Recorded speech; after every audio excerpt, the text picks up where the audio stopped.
There's an old cliche that there are no atheists in foxholes. But does a life and death situation really put us in touch with the great beyond? Some facing a life and death situation say that the veil between the seen and the unseen gets very thin, and they report having had spiritual experiences. But is that just wishful thinking? Something we tell ourselves just to make ourselves feel better? In today's story, we'll consider a bond between two brothers so strong that it seems to cross over into the supernatural, as one lies teetering on the brink of death, and the other tries to find the ability to keep a promise he has no power to keep. If that's something you like to think about, welcome to Check Your Head Stories, where we consider the bright side of things that can be quite disturbing with tales of the miraculous, the curious, and the oddly beautiful. And if you want to help spread the cheer without losing your edge, be sure to like and subscribe. Let's get to it. Check your head. What do you like to think about? In the early hours of April 5th, 2000, Regina Pullman was having a nightmare. She dreamed she was walking along one of the highways that ran through her Alabama town. As she did, she came upon her son Dallas. He had been in a horrible accident and stood next to the wreckage. She saw the mangled vehicle, she smelled the smoke, she saw the fuel running onto the roadway from the crash. But Dallas stood by completely unharmed. She was filled with a sense of dread and she started to run towards her son, but he held up his hands. He said, "No, Mama, it's all right. I'm fine. I'm going home." Regina woke up with a start. She and Dallas both had been having night anxiety for the past 2 weeks about Dallas's safety. She couldn't get back to sleep, so she began to pray for her son. After the nightmare, a haunting sense of dread began to stay with Regina throughout the days.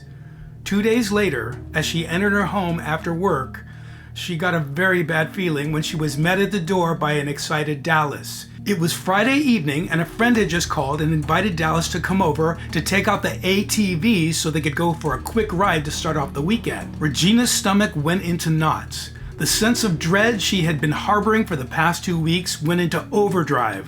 She knew she was having an overreaction and she had to fight the urge to just yell, "Absolutely not." But her 15-year-old son was relentless. She told him it's too late, but he just kept pushing it.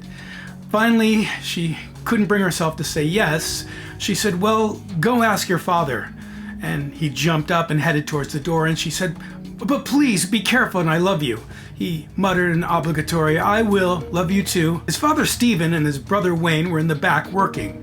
And when he came out, he was very excited to go have fun, but he was very conscientious, so he offered to help them finish cleaning up, but they said, "No, we're almost finished." And then he asked his father about his plan. Laid-back Stephen was usually willing to go along with whatever his sons wanted to do, and today was no different. But he had a sense, and he said, "Please, be careful. I love you." Once again, Dallas said, "Okay, I will. Love you too," and off he went. Within minutes, Dallas was in his neighbor's garage. The two boys and their girlfriends mounted the ATVs. They were just about to take off when Dallas's mother handed Dallas a helmet and said, "Here, put this on." Dallas hated wearing a helmet when he rode his ATV, so he waited for his friend's mother to head back in the house. As soon as she was out of sight, he dropped the helmet on the garage floor. Then the boys maneuvered their ATVs down the driveway and they hit the asphalt of the highway that ran through this semi-rural part of town. The rolling hills and the lack of traffic made this the perfect place for the boys to press things a bit as they accelerated to maximum speed. They'd done this many times before, so they felt confident that they could take some risk to increase the excitement. They started to play a game of chicken. They'd force each other into the opposite lane, swerving in front of each other, and then cutting each other off, and then swerving back, and then laughing at these slightly daredevil tactics. They approached a stretch of road that had several steep rolling hills in succession. This is where they could have the most fun. As they went down one of the gullies, both of them ended up in the opposite lane. And as they rose up to the top of the next hill, they reached a blind spot that didn't let them see the pickup truck that was barreling right towards them. None of the three vehicles had time to stop. Dallas's friend maneuvered to the right, but he still got clipped. Dallas's ATV took the brunt of the head-on collision. All 14 sustained injuries. Dallas's girlfriend had a broken arm. The other two just sustained minor cuts and sprains. But Dallas was ejected from his ATV and he went headfirst into the windshield of the oncoming truck. His injuries were severe. Without a helmet, Dallas's head sustained a major blow as it crashed through the windshield. The jagged edge of the broken glass cut his throat and severed both of his vocal cords. The bleeding was profuse. Once the ambulance arrived at the hospital, Dallas's family followed within moments. They'd already been informed. His injuries were visibly significant, and his condition was critical. The ER team worked frantically to stabilize Dallas. He was bleeding out of his eyes and ears, nose, throat, and mouth. His brain and head were swelling. Amazingly, Dallas never lost consciousness through all of this. He was aware of everything that was happening.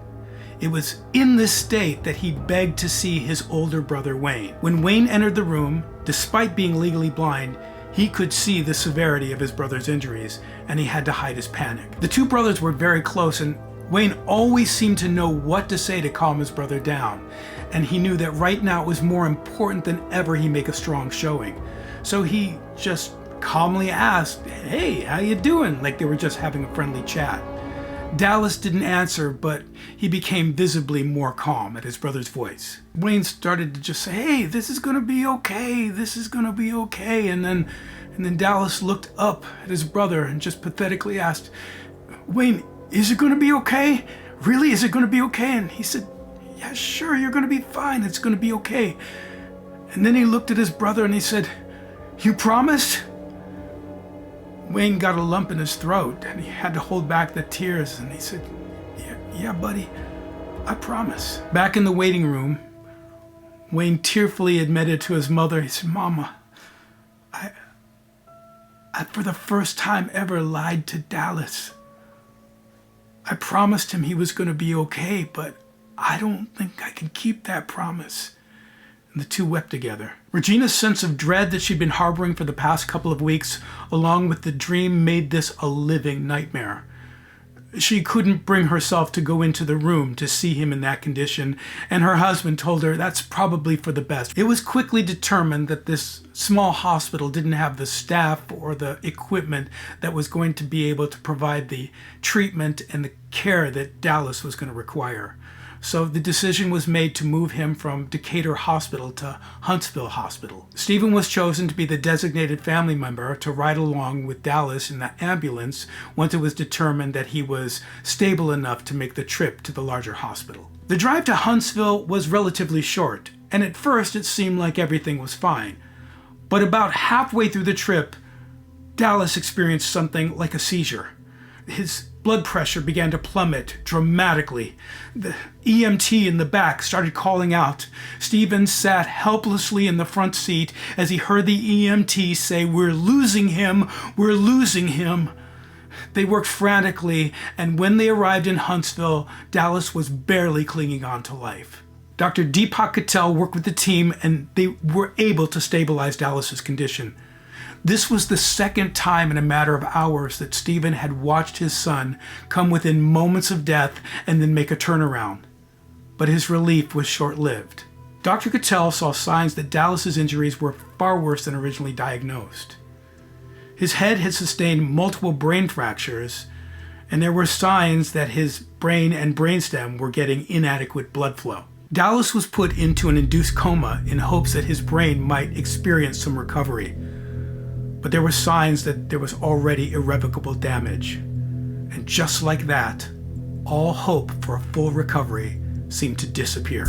Over the next few days, Dallas's health continued to decline. Regina still couldn't bring herself to go in and see her son in this condition. Stephen and Wayne spent most of their time bedside with Dallas, and they both experienced their own kind of anguish. Wayne couldn't bear the thought that the last thing he said to his brother was a lie. He stopped sleeping entirely for days. He stayed in the hospital almost day and night full time. He would go from Dallas's bedside to the hospital chapel, where he would sit and pray with all of his heart. After several days of this, Wayne once again found himself in the chapel, where he prayed like he never had before. And then he had a profound experience. He heard an inner voice telling him not to worry, that Dallas was going to be fine. It wasn't an audible voice, but it was the clearest voice he'd ever heard in his life. It didn't occur to him that this might be a construct of his extreme desire or a delirium brought on by his lack of sleep. No, he believed that this was unmistakably the Word of God, and he didn't entertain any doubt. Now he just knew he had to be very strong and very courageous in believing. Wayne gathered together his mother and father and some other family members and told them what had happened in the chapel. He told them that God had clearly spoken to him and assured him, and he believed with all of his heart, that Dallas was going to be fine. The family members listened with a great deal of sadness. For Regina, this almost made things worse. She knew how close her sons were, and she thought that this was Wayne's way of dealing with his deep grief. Others standing there seemed to feel the same way. Stephen and Regina tried to reason with their son. They tried to comfort him and help him accept what was obvious. Among the group standing there was also Wayne's friend Ronald, who was listening very intently, but he remained silent. Doctors had been trying to prepare the family for what they believed to be the inevitable. They showed Stephen and Regina CT scans of Dallas's brain. His x-rays were displayed next to samples of a CT scan from a healthy brain. A healthy brain with proper blood flow and brain activity appears white, but Dallas's x-rays showed almost entirely black. There were 3 very small specks of white in Dallas's brain, and there was no brainstem activity whatsoever. They let the visual impact sink in. Regina was beginning to accept that she was losing her son. Steve was dealing with things and processing in his own way. Between trips to the hospital, Steve would say he's going to just head out for a drive and think. But inevitably, he'd end up at the local funeral home. At first, he said he was just doing some research just in case. But then he started making concrete plans, and he actually picked out a casket. He told himself, I'd better do it now because after Dallas is gone, I won't be in any condition to make these decisions. After several days, doctors called the 3 family members into the office. They told him it's time to make a decision about Dallas. They spoke in absolute terms regarding Dallas's condition and prognosis, and told them that he's only being kept alive due to life support. They said if he ever wakes up, and we don't believe that he will be unable to speak. He will be unable to see. He won't be able to hear. He won't be able to move. He won't be able to respond at all. He'll be in a vegetative state. And even if we do keep him on life support, he's only going to survive another 2 months at the most. They encouraged them that many people that were in their situation found some redemption and some hope if they decided to donate organs so that others might have life, and they urged them to do so. But they were very clear. They said, life support is the only thing that's keeping him here. Dallas is brain dead. Wayne couldn't contain himself. He looked at the doctor dead in the eye and he said, Doctor, do you believe in miracles? The doctor remained calm. He said, I do. He said, but I don't believe we're going to see one in this case. It would be a medical impossibility.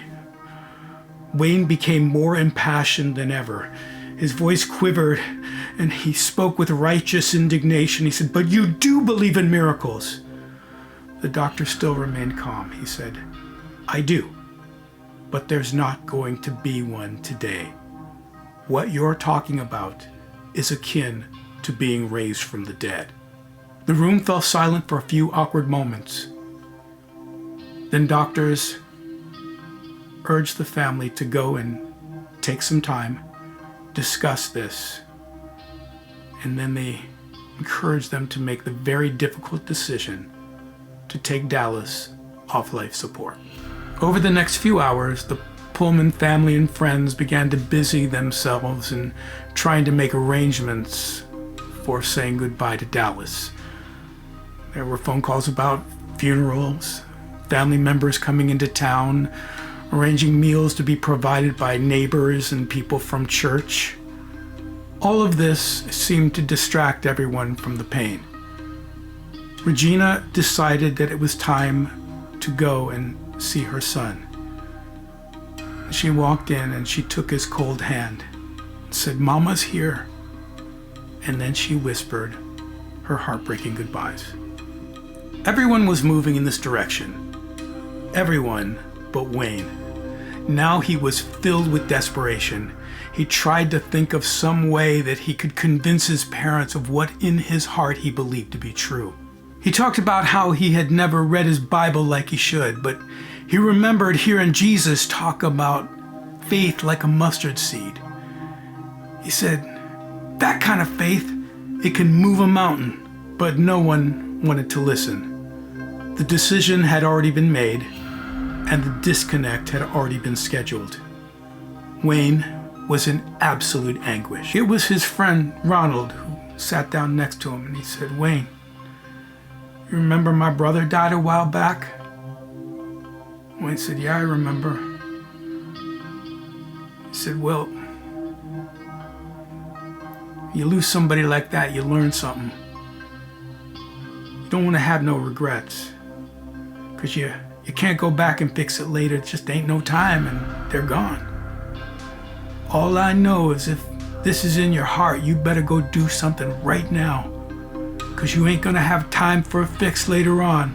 And if you don't do it right now, you're going to regret it for the rest of your life, and it ain't never going away." Wayne knew what he had to do. He approached his mother and he said, "Mama, I got to talk to you away from everybody, and I got to talk to you right now."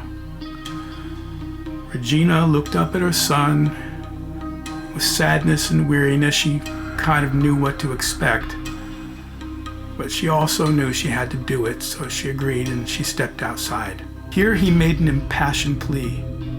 He said, "I know, Mama, I know I heard God. You got to give him more time. He told me he's going to be fine. He's coming home." She asked, "What do you need, son?" And he looked at her and he said, "Just a little more time, please, just one more day." Regina tearfully looked in her son's eyes and said, "If I do this, will you promise to come home tonight?" Wayne pushed back and he said, "But Dallas needs me here." Regina was worried about her son and she said, "But I need you home." He said, "But what if something happens in the middle of the night? What if he wakes up or something like that? What if he needs somebody to be here? You know I can't drive back here. I'm blind." He said, "Well, if you need to get back here," and she said, "I don't believe there's going to be any reason you need to be here till tomorrow. Your friend Ronald can drive you back. Now, will you promise to come home and get some rest?" He said, "All right, Mama, I promise." Regina said, "All right, if you need one more day, I'll give it to you." Wayne shot back, "No, Mama, I don't need one more day. Dallas needs one more day." Regina went to the nurse's station and told them that it wasn't time to take Dallas off life support. She explained that her son Wayne wasn't emotionally ready to let go and they were going to give it one more day. The nurses made the call to the doctor, and it was a good thing too, because he was already in the elevator heading up to unhook Dallas. Regina informed the group of family and friends who had gathered to show support at Dallas's passing that wasn't going to happen tonight, that they were going to hold off one more day. Everyone filed out of the hospital into their cars to start the hour-long drive home. When they reached the house, the family debriefed a bit. Regina tried to get them to eat something, and then she did her best to get Wayne to bed. He was restless and did his best to get some sleep, but it just wasn't coming. He felt he needed to be back at the hospital. After a bit, it was no use, so he called up his friend Ronald. Ronald had already gone to sleep, but he said, "I want to go back to the hospital," and Ronald said, "I'll be there in about an hour." As Ronald pulled into the driveway, Regina wondered who'd be coming by at this hour, and then she saw Wayne emerge from his bedroom fully dressed. She said, "Where do you think you're going? He said, I'm going back to the hospital. She said, Wayne, you promised. He said, Mama, I kept my promise. I came home, I got some rest, and now I'm going back to the hospital. Dallas needs me, and he walked out the door. When Wayne arrived at the hospital, he was greeted with the news that Dallas was no longer in a coma. He wasn't quite conscious, but there was an increase in his vitals and brain activity. They warned him that he shouldn't interpret this as a recovery and that it wasn't uncommon for patients with Dallas's condition to show these kinds of signs. But that's all Wayne needed. He was flooded with a rush of hope. He went to Dallas's bedside and he chided him like a coach in the locker room at halftime in the big game. He said, brother, we're out of time. Now, I believe God told me that you're going to be all right, but nobody believes with me. So you got to show them. Now, they told me these machines are showing signs of life, but that ain't enough. You got to show them too. You got to do something. You got to reach in there and let them know that you ain't dead and you ain't dying. Wayne continued to sit bedside and urge his brother to show some kind of sign. And then Dallas coughed. Wayne got very excited. He called the nurse into the room and said, it's a sign, he coughed. The nurse tried to calm him down and say it's just an involuntary reflex, that it wasn't uncommon for patients on life support to have biological responses, and left the room. Wayne continued his all-night vigil into the early morning hours, urging his brother to show some kind of sign.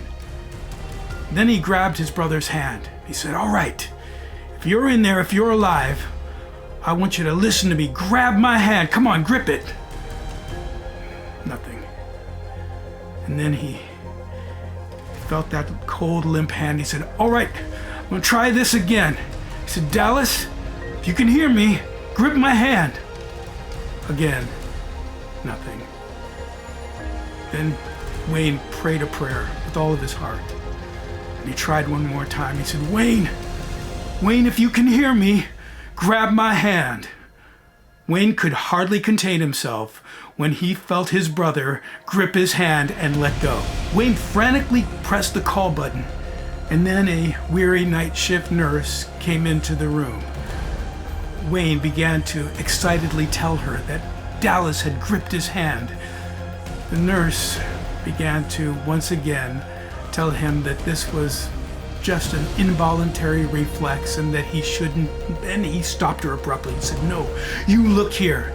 He grabbed Dallas's hand and he held it up. He said, Dallas, grab my hand. The nurse watched as she saw an unmistakable gripping and letting go. He said, Dallas, do it again. And again, she saw the hand grip Wayne and let go. She said, oh my God, and she called the doctor. As the sun came up, Steve and Regina arrived at the hospital. This was the day they were planning to unhook their son from life support. Wayne had been forbidden by the doctor to call his parents and tell them what had happened during the night, but some other family members had arrived early and they informed Steve and Regina what had transpired. They began to run down the hallway. A medical assistant told them, you'd better slow down, there's no running in the hospital, but they wouldn't be stopped until they reached bedside of their son.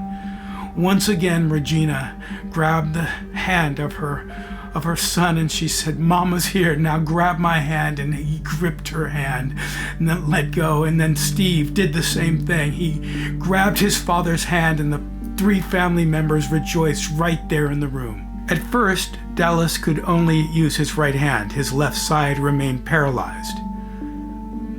They didn't think that left side would ever return, but it did. Dallas was on a ventilator and his vocal cords had been severed, so he was unable to speak. Wayne, who continued to remain bedside, could tell that his brother wanted to communicate something. The nurses told him that wasn't possible, but he insisted. Then he said, I think he wants to write something. Again, they said, well, he can't write. He's not able to even think in those terms. But he insisted, and they provided him a pen and paper. When he put the pen and paper by his right hand, Dallas began to write. The nurses again were amazed, and he wrote out, "Who'd I hit? Are they okay?" It was beautiful. Dallas's first communication after this horrible accident was to show concern for somebody else. It was sort of another miracle or a gift, but Dallas had no memory of the accident or being in a coma. He was in the hospital for 31 days during this period, and then began the long, hard road of recovery and therapy. Of course, Wayne was with Dallas every step of the way. He got to be a familiar face around the hospital. Eventually, he ran into everyone who had told him that no miracle was going to happen, and they all had to admit they were wrong, and they ate their words. And they said we underestimated how miraculous a miracle could be. Even during this year recovery, Dallas, who had to learn to walk and talk all over again, faced challenges at every level. And at every level, the prognosis was giving that the next level was going to be impossible. But he just kept getting better and better and better. Wayne, ever the cheerleader, said the good Lord don't start something and not finish it. Miracle by miracle, and by hard work and character, Dallas was completely recovered after only 1 year. He went on to finish high school, a year late, but with honors. As grown men, Dallas and Wayne continue to look back on this time with a sense of awe. They both have experienced the miraculous, but they're both complete realists. They understand that life is hard, and it's full of disappointments, and it requires everything you've got. They also know a little something about keeping a promise. But they also know that there are limitations to even the best character and the best efforts, and sometimes you need a little something beyond yourself. Sometimes you need a miracle. So did Wayne have a delusional experience in the hospital chapel that day? Was it just denial or some sort of psychological coping mechanism? Or did he hear from God? And if it was just some mental trick he was playing on himself, then it's still hard to explain how Dallas had experienced such a miraculous recovery. Wayne himself would tell you it doesn't happen every time. He lost his good friend Ronald. God didn't save him by some miracle. Neither brother can explain why miracles don't happen to everyone every time. But they do know miracles happen. Dallas basically had been risen from the dead. They think that maybe their miracle wasn't just for them or for that time, but it might be something meant to be shared, and it might help a whole lot of other people. I know what I think, but I'll let you think about that. And I hope you did like thinking about it, because that's what this channel is all about. Be sure to like and subscribe, because there's more coming with uploads every week here at Check Your Head Stories. See you next time.